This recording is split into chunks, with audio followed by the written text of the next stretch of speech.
Hello, আমি এতক্ষণ পর গাইস একটা ভিডিও নিয়ে এসেছি। এই মা, আমার গুনু উঠে গেল আমার চেঁচানোতে।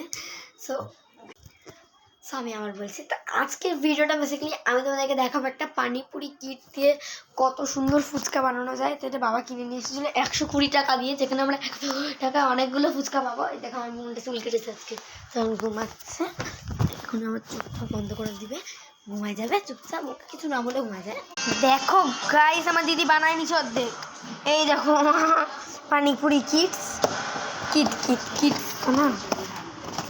এই দেখো এখানে একটা পুদিনা মানে গুঁড়া দিয়েছিল, দিদি ওটা দিয়ে জল বানালো, আর ওটা চাটনি দিয়ে দিয়েছিল, চাটনি ওটা দিয়ে বানালো। দেখায় আর কি আছে, সবাই কাছ থেকে নিলাম। এই দেখো, এই যে এইটাতে ছিল হচ্ছে টক জলের একটা গুঁড়া, আর এটাতে একটা চাটনি। তো এগুলো শেষ, তো প্যাকেটটা রাখতে দিচ্ছে ফেলে দেবে বলে। আর এখানে কাঁচা ফুচকা দিয়ে দিচ্ছে, এগুলো ভাজবে। তো দেখো ভিডিওটা কেমন লাগলো। পানিপুরি কিট।